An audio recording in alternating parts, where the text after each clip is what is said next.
So we have a little time together here, and I've been thinking over the last week or so what we could talk about, which is a little bit of a challenge to me because I speak all over the planet in all different cultures, all different kinds of people, and a lot of times I'm talking to people who are brand new at knowing that they create their own realities, brand new at knowing that they have a power within them that they have turned on all the time that's creating some kind of a reality.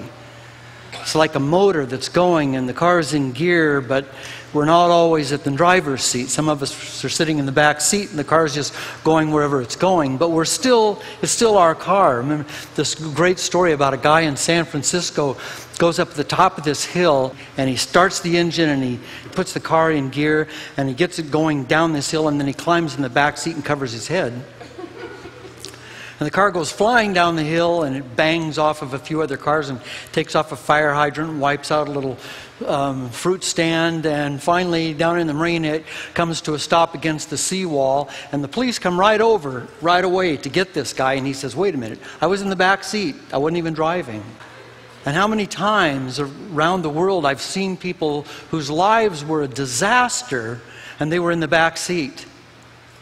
And the reason they were in the back seat, and see if this works for any people you know, the reason they were in the back seat was because they didn't think they could drive. And they thought that if they got in the front seat and took a hold of the steering wheel, that if anything went wrong, it would be their fault. And they didn't want it to be their fault, so they abdicated their responsibilities and their power to somebody or something else. And a lot of times we abdicate that power to God, to what we call God. It's not really God. It's a metaphor for God. When you see a little kid sitting on the floor watching television and you say, and maybe there's a movie on with Sidney Poitier. We saw one last night. Sidney Poitier, and so you say to the kid, what are you doing? He says, I'm watching Sidney Poitier. What's the kid really doing? He's looking at a piece of glass. Really watching some light dancing around behind a piece of glass. Is that Sidney Poitier? Who is that? What is that? It's a metaphor. It's an example of. It's a picture of. And quite often that's how we worship God. We have this picture in our minds. And we're taught that. We're taught that God is this white guy with a beard, and there's a picture of him on the Sistine Chapel ceiling, and we're pretty sure that's who it is. But the first commandment, I am the Lord thy God, thou shalt not have, what? Strange gods before me. And who said that? Who said that? The first time that we ever heard of that, it came from a fellow named Moses who had gone up on the mountain and brought that word back down. And as the story goes, he was up on the mountain, and this white guy with the beard came to him and said, I am the... Well, wait a minute. No, that's not the way it happened. He got that message from a burning bush. And what does that mean, a burning bush? Because these two wonderful people that were just up here could have told us that that bush could have been burning with flowers. It could have been burning with the wonderful leaves of autumn. It could have been burning with the morning sunlight glistening off of its wet leaves. But whatever happened, it opened his heart, and he finally looked, and he finally listened, and he finally saw that this is God, and I am God. Don't have any false gods before me. Not because if you do you'll go to hell or some silly thing like that, but because if you do, you fall out of grace. And if you fall out of grace, your life stops working. Because we are all a part of this wonderful river of life that's called grace. Another word for grace is love, isn't it? Jesus said the first commandment, the only commandment I give you, all the rest of the commandments are tucked inside of that commandment, is love. So that's grace. The flowing energy of life is grace. And when we allow ourselves to start looking for someone to come and save us, something that's going to happen out there, we're overlooking, that is looking over, looking beyond What's really happening are right around us and inside of us all the time, which is the living, being breath of God, the breath of God, which is grace.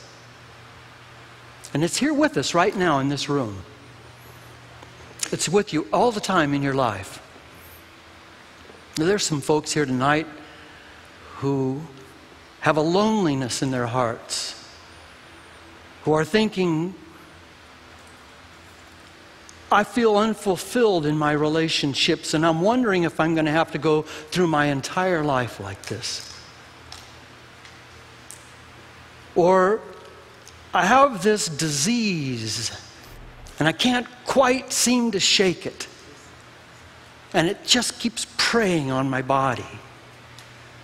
And every day that goes by, I begin to wonder, is this disease going to finally take me?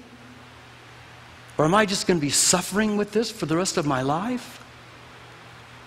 And some of us are saying, I'm not pleased with my life. I'm not pleased with the things that are going on in my life. I'm not pleased with the way things are working in my family. I'm not doing the job I want to do. This is not the work that I wanted to do. When I get up and go to work and do my job and come back home, I'm unfulfilled. I've got a few dollars that'll pay a little bit of rent and buy me a bottle of beer and a movie for Saturday night, but I'm unfulfilled.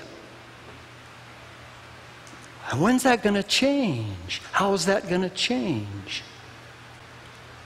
People here tonight who are suffering financially, this terrible, terrible economic crisis we have going on in America and around the world, people who are suffering financially, maybe thinking they might lose their homes. Some of you have lost your jobs. What are we going to do about that? What's going to change that? And then, of course, there's someone who doesn't have any of those problems, who's just filled with joy and peace and love, and, oh wait, she just left. I know all about this stuff, you see, because I'm just like you. I'm struggling with it too. We're like salmon going up the river. We're always struggling. And that's the way it's supposed to be, incidentally. If anybody comes along and tells us, hey, we can do this real easy, you know that's a charlatan. You know that's a con. Because it's not easy. And it's not supposed to be easy.